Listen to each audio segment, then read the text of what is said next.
Hello, mate. Can you hear me? Yeah, how are you doing? I'm all right, you? Yeah, no, thanks for taking time to talk to us. You're all right? How's it going over there? Yeah, just got down to Dubai, so might be a bit noisy. I'm in the players' lounge, but it's the only place that's got decent Wi-Fi. Oh, cool. Weather looks good. It's yeah. Hopefully, it was windy last week, but hopefully slightly better this week. So yeah, we'll see. Should be a nice week. Back to a place I like. Well, yeah, I was just going to come on to that actually. After last week at Abu Dhabi, you had a good last round, 68. How are you feeling going into Dubai then, as a past champ? Yeah, no, it's always nice to come back to a golf course that you enjoy, a golf course that you're familiar with. It doesn't always mean anything, but it is always nice. Got good memories around certain spots, and yeah, kind of just built on a little bit of form last week as the week went on. Things have been feeling pretty good, so yeah, hopefully we can kind of keep building these first 3 weeks in the desert. Excellent. The staff here, Danny, they like a bit of a bet, and we saw you 50-1. What do you think? It's good odds, that. I always like it around 50s. Swear all the lads have made all the cash around that. Brilliant. So just looking into this year then, what's your sort of main goals for 2021, Danny? We are not really. I don't really know if there's like long-term goals, but obviously week to week, just try and keep the body in good shape, try and keep it fit and healthy and stuff like that, and then obviously just keep working with obviously with Foles and out in the States and John Graham out in the States. So with all the COVID stuff, it's been tricky flicking back and forth and having Skype lessons and all that kind of stuff in the simulator. So now that the year's off and running and we're going to be back over in America in a few weeks' time, just keep trying to nail down the moves and keep trying to just get better at what we do. And I think if we can do all of our little bits, then the long term. It's always nice to win in years and stuff like that. Obviously, it's a Ryder Cup year, but I think we've just kind of got to do what them little things that we can do on our own first, and then let everything else kind of hopefully fall into place. Brilliant. Is there any sort of aspects of your game that you're sort of focusing on to improve, or is it just generally everything? Just generally, really. I'm really happy with where everything is. A nice, clear path of what we're trying to do. So it's just more work, more reps.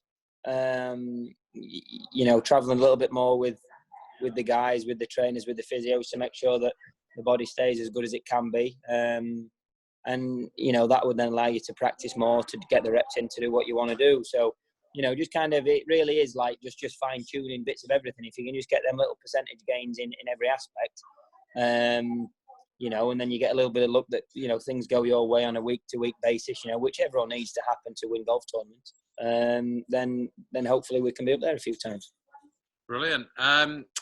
Just like to give our customers and people watching an idea of how do you prepare for the week of a tournament then? Like starting today, going into this week. Obviously, you'll have things to do like this, but how do you like to prepare? Yeah, a few media bits obviously early in the week, but then, we'll be in the gym twice a day, every day, in the morning doing movement stuff, and then we'll be in the evenings doing weights. And then as the day goes on, we'll be we've already done a few bits this morning. We've just been on the putting green for an hour. Obviously, then slotting this Zoom chat, go and see Pete Cowan on the chipping green for 45 minutes after this. Then clip a few. Then we've got a gym session later. Obviously, you've got to play the golf course. So tomorrow we'll play 9 holes at 3 o'clock after the Pro-Am's been. And then, before that, we've got games and tests that we need to put ourselves to try and keep a score and kind of see how things are going week to week. Do a few drills with the long game, video a few bits, send them off to Foles, make sure everything's in the right place. So kind of by Tuesday night, you're happy that you've got a lot of your technique stuff done and you've had a look at the golf course. And then Wednesday's Pro-Am day, so that'd then be more of a look at the golf course. You're trying to play golf then, you're trying to nail on your numbers, certain shots, how the course is setting up, ball flights that you might want to be looking at, certain shots that there's more of. We've got the stats guys at 15th Club who send us a report every week kind of telling us where the highest percentage of shots are going to be from numbers wise, and then we can then set up TrackMan tests. For example, if this week, there might be a big percentage from 130 to 170. So, it might be that you test yourself a little more, within that range. And obviously on the TrackMan combined kind of test, you can set up your own numbers and then it just fires out random numbers and you try and hit them. So, just little things where you're just trying to keep on top of everything and keep sharp, so that as and when the time comes on the golf course that it asks you or requires you to do a certain task, that you're kind of up to it. So, we kind of go about it like that, and then, like I said, then day to day, you just keep on top of all the movement stuff and all the gym stuff, so that the body's staying nice and fresh and rest well, and then kind of just go out there and you feel like you've done your stuff, you've ticked your boxes, so that you should be able to go out there and actually play the golf game instead of trying to think too much technique. So. Right stuff. How long do you sort of warm up for before a tournament round then? It'd be about an hour and 10. Yeah. But before that, I've already done some stuff in the gym, so I'd have already done, the movement stuff or warm myself up in different ways, and then but it's kind of an hour and 10 kind of before that, 20-25 minutes putting, 10 or 15 minutes chipping, 25 minutes hitting balls. Kind of leaves you a little bit of time there going around to either hit a few putts before you get to the tee. You make sure you've obviously got plenty of time to get the tee, so you're not rushing around. The last thing I really don't like doing rushing just before that first tee shot. You like to be there, 5 or 6 minutes before you're supposed to peg. You get yourself kind of, prepared for what you're about to do, and try and get your head in the right place.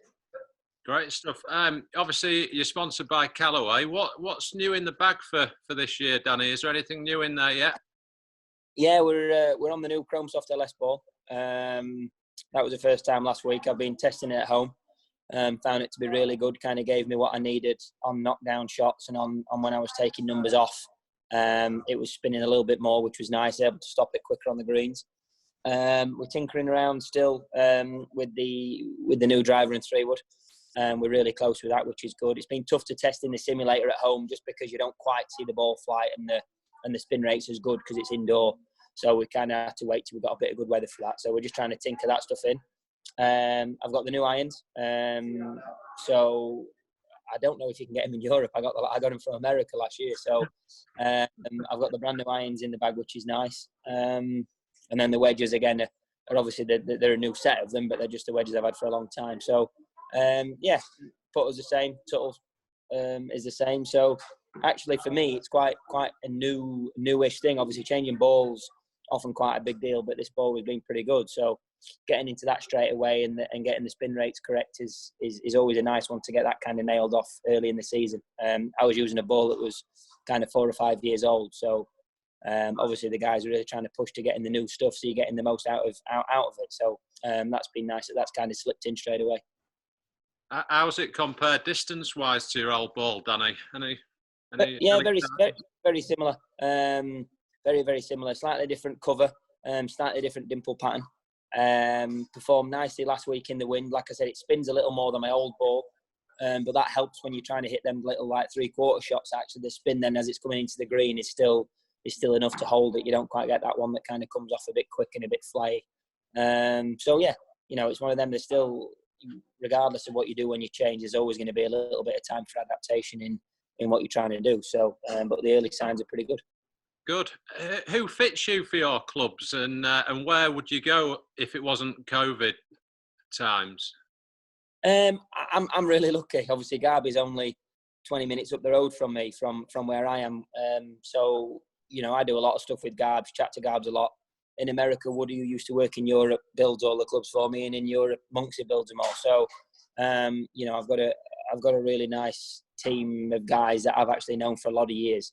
Obviously, with them all working in Europe since I've been out on tour 11 years ago. And then, like I said, if I ever need anything, Garby can always, kind of pop down and bring me some bits. He can have a look at certain spin rates in the simulator and see kind of where we're at, and we can kind of do stuff from there. But obviously, when you get on tour, it's just a lot easier. You've got good facilities. You're outside. You're moving a bit better. It's not -2 like it is back home. You've got some sun and your body's moving a bit more. It seems it might be the only chance we ever get to speak to you. I've got to just ask you quickly about your Masters victory, Danny. The only Yorkshireman ever to put on the green jacket, and only the second Englishman. So, congratulations. I know it was a few years ago, but we're very proud of you for doing that. How does it make you feel, that still? Yeah, it's good. Every time you go back there, it's a really special place. So, every year you go back, you're greeted as a past champion. The golf club is is exceptional. You're looked after really well. It's just it's just a great group of guys to be in. At the dinner last year I think there's 27 people there. I think there's 33 past champions now still alive. So it's a really small group of people. So obviously at the past champions dinner, it's always still a bit surreal when, you sat around, you look in the room and Mr. Nicholas and Mr. Player are there. Obviously Tiger and Phil are in the room. Scotty's there. You sat next to him chatting, normal stuff, and you're in a room of some pretty famous legends of the game. That's amazing. What did you put on for the champions dinner then? Oh, I'll give him Yorkshire a proper pudding Sunday. and roast beef. I give him a proper Sunday roast. I give him Yorkshire puddings. We did him a little cottage pie to start with some Henderson's relish. I gave him a good northern dinner. I hope they enjoyed it. One of our customers asked, how do they know what size jacket to give you? Do you have to fill out a form or something before you play? No, in Butler Cabin, before the presentation, they've got about 50 of them all lined up in the different sizes for you to try.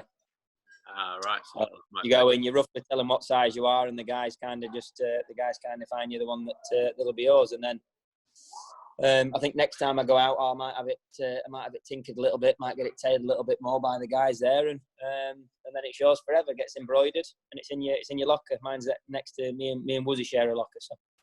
Oh, you keep it at Augusta National, do you? Take it away, yeah. Awesome. So there's a rumour around these parts that you took a little trip down the road to Filey after you won. Is that right? Yeah, Nick's nan lives there, so we often go visit. So we're not too far. We often go there when we're trying to have a weekend away and chill out and go and sit with Shirl, go down to the beach in Filey, or take a little drive to Scarborough, get on the seaside up in God's country. Brilliant. Just a couple of more questions, Danny. I won't keep any more of your time. Can you think off the top of your head of your best shot ever? No, there's a couple of really good ones that stick out. Obviously, 16 at Augusta is one of them. 17 at DP World Championships. Was a great one in 2018 when we went on to win that on the 71st hole when we made birdie. Them two kind of stick out quite predominantly there. Good. Just two more. Dream 4-ball, Danny. Who would it be? I don't know. I think you'd probably have to go old school within golfing people. I think you'd love to go back and play with Hogan and Snead and kind of pick the brains about certain things. Obviously, it would have been great to see Jack in his prime and see kind of what the difference is now compared to back then. So, yeah, if I can go back in time, and Snead, Hogan and Jack would have been a pretty cool one to be in. I bet. Who was your best pal on tour, and who was the biggest joker?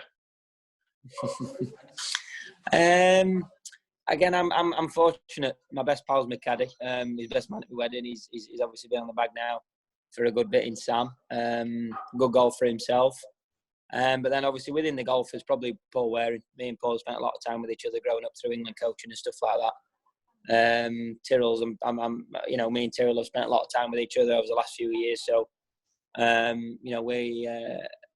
think we're going to try and play a couple of the pairs events this year as well. So, yeah, there's a few guys. Obviously, ends up being all English lads, doesn't it? Just like it was back in coaching when your country stick together a bit. But we're fortunate in that, you're on tour with 130, 150 guys every week, and it's all, it's very much a kind of family orientated. You're friends with most people out here, so it's nice. Good. Hey, Danny, thanks ever so much for your time, and best of this week and rest of the season. Thank you very much. Cheers. Bye. Speak to you soon. See you. Cheers, pal. Bye.